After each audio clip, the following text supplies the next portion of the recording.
Hello, hello. Ken Lane, API Evangelist here for another one of my API Evangelist conversations, where I sit down with interesting folks who are doing interesting things in the API world. Let's not waste any time. Let's find out who we have today. Hello there. Who are you? Hi, my name's Lorna.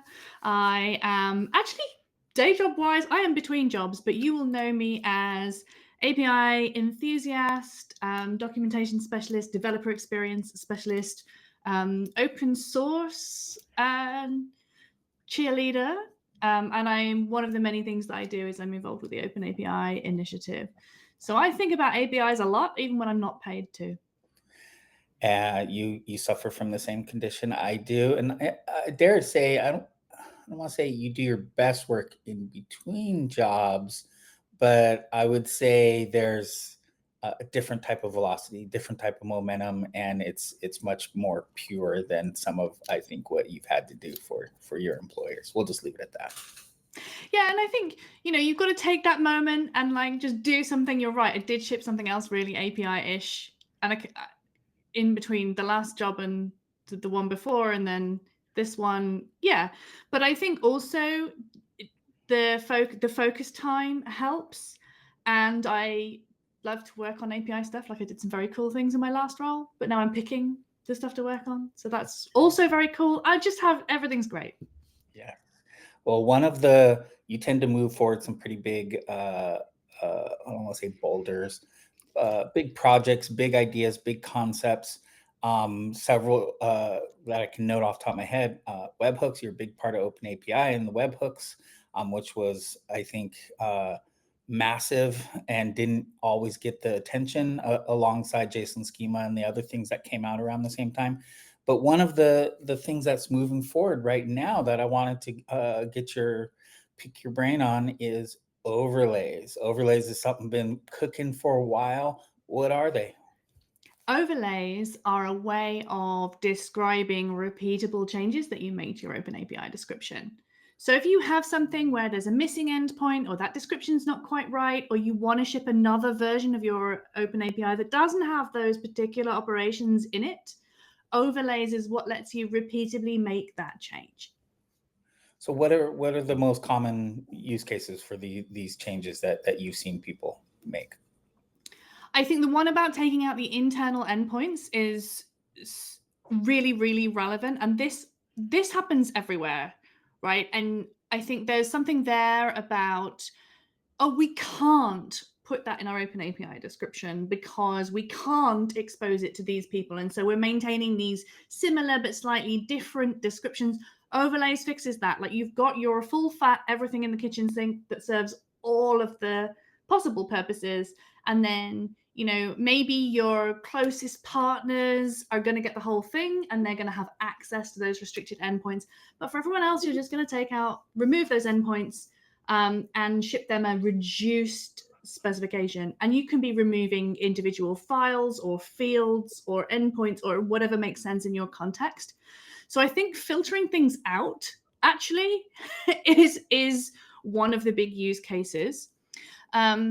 Overall, enriching, especially for organizations that generate their OpenAPI description from code, can be a little bit thin in terms of rich descriptions with markdown and links and really lively examples. If you're generating from code, even with annotations, it's very difficult to get a real user experience richness into that workflow.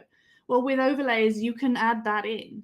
So you can have these are the endpoints, and then you can replace or improve the extra data around the different fields or different endpoints.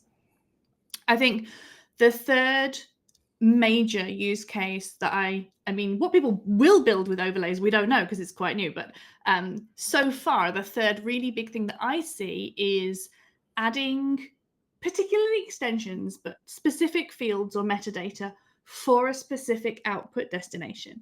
So hints for your SDK generators. You might not want to have that in all the way through the API description pipeline, but before you generate your SDKs, you want to add the extra fields. The same going out to API gateways. To some extent, the same going out to docs platforms as well. Some of them have great extensions, but you might not want to. You were complaining the other day about having all the code examples as well. You might want to just put those in as a last stage before you publish to docs, and not everybody might need the whole lot for other destinations. Would you say that overlays, it feels like it maps to kind of experience to a certain degree, and you being an experience expert, like, so runtime experience, portal doc experience, do you feel like that this is going to be what we need to kind of move experience forward? I think so. And I think it also, one of the things that has made overlays like really stay with me is I think that it solves the problem that every organization has. Like, it's difficult to generalize API advice because every organization is different and they're at a different place in their life cycle, in their terms of their API maturity. And they already have some sort of setup. Like, most people are not implementing their first APIs today. Nearly every organization has something.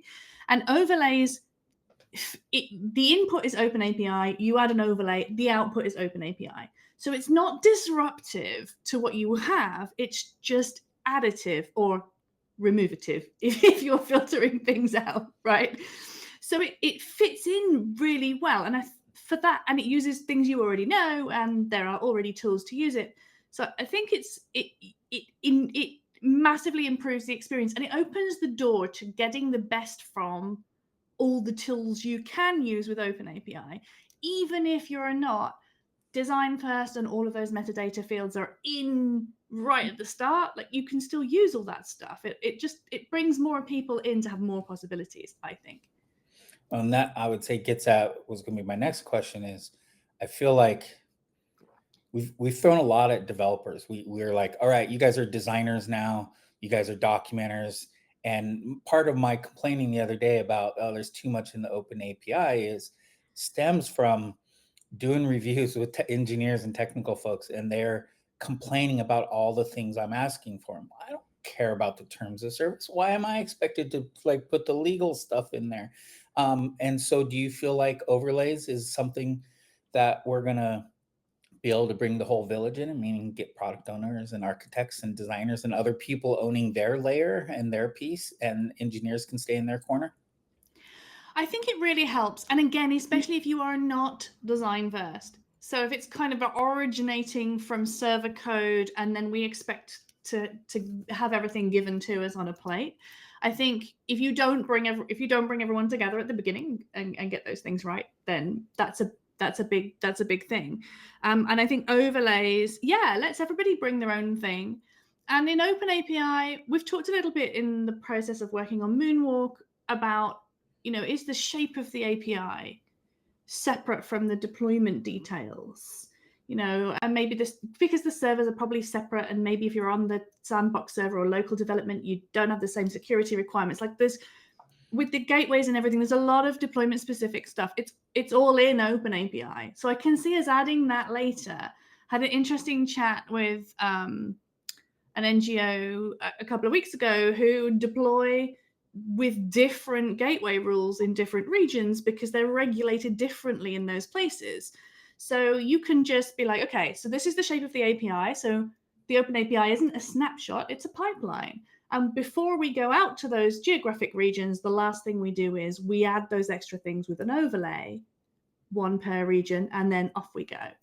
And we're set.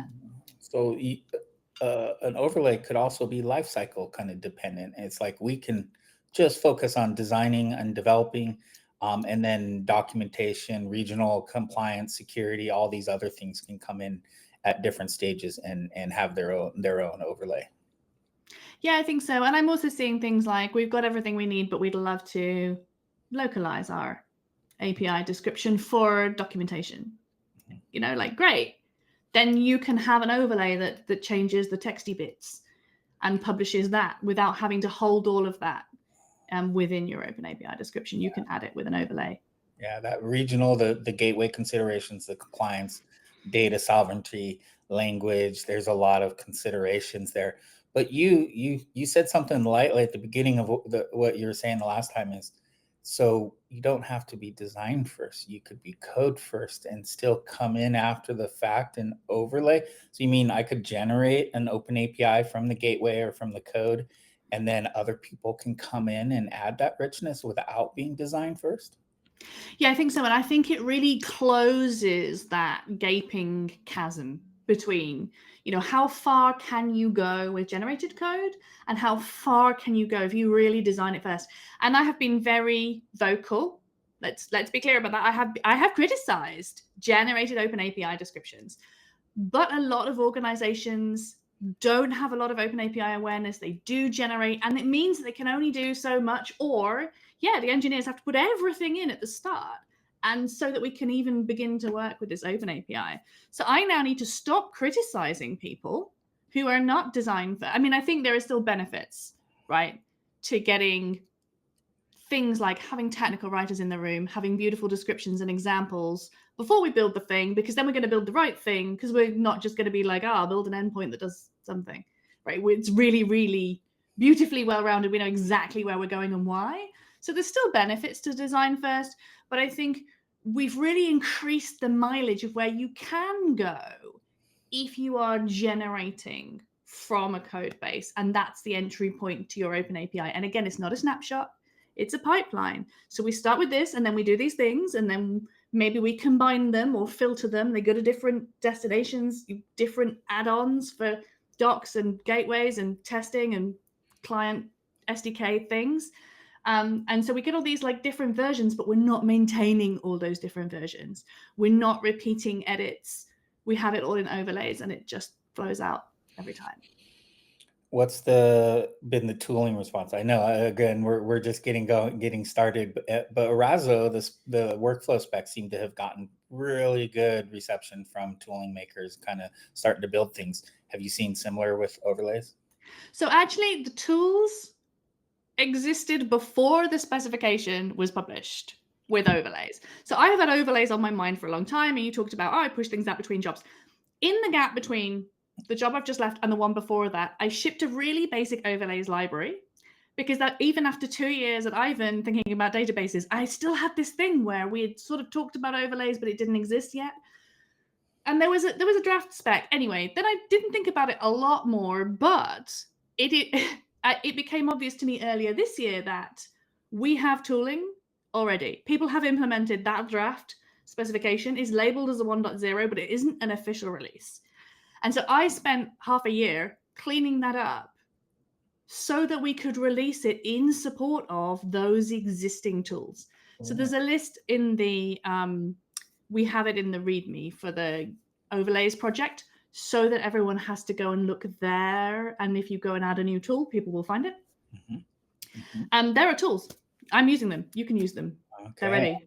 See, I'm learning. I did not dive in that deep to understand. I knew it had been simmering there for a while, because I remember Daryl pointing to me to it to get my feedback on it, and I was thinking, I'm always trying to understand this intersection of overlays, extensions, and tooling. So what do you feel like this could contribute to some of our tooling illness in the OpenAPI? I think there's a lot of speculation on why tooling hasn't always caught up with 3.0 or let alone 3.1, but do you think overlays can kind of help bridge and bring that to a new point? I think so. I think it will really, I think overlays is a very practitioner focused thing. So I can't take a lot of credit for this. The draft was just there. All I've done is release it, right? It's there. I know we need it. The hard work had been done, and we have to support those tooling people by being like, yeah, this is the official, you absolutely support it. But it opens the door to very many of those other very cool tools in the API space. A lot of them use extensions. A lot of them, like a testing tool, will need to change where your server URL is to send the test requests through, or to send you to a mock server. And overlays kind of is a great mechanism for doing that. So I think I think overlays will bring a lot for tooling and give us a nice add-on.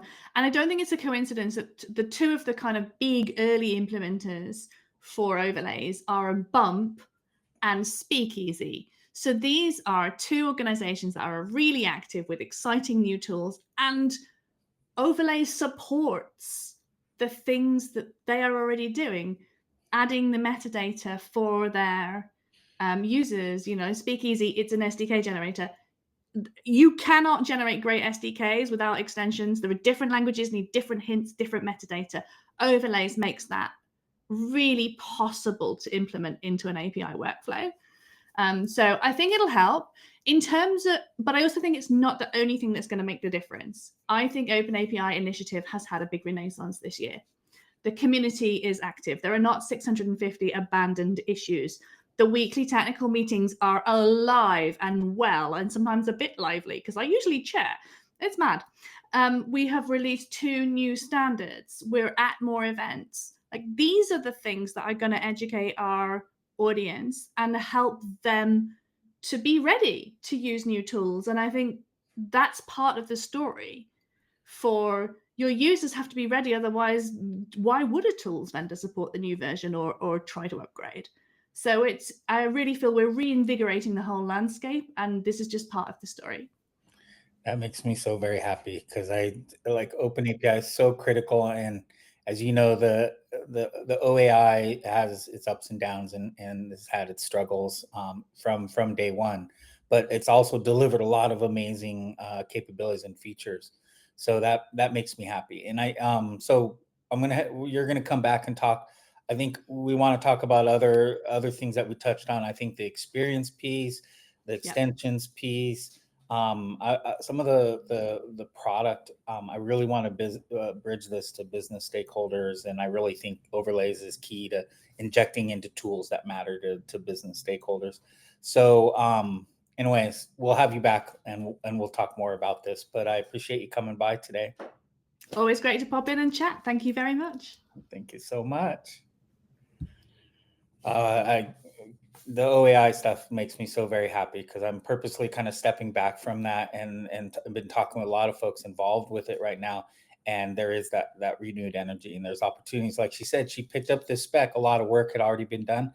I encourage folks to come get plugged in, pay attention, even if you're not ready to contribute. Join in on the calls and tune into what's going on. You never know where you might be able to move something over the line and be part of making OpenAPI history. But we'll have Lorna come back, and we'll talk about some other things in the future. Thanks, y'all.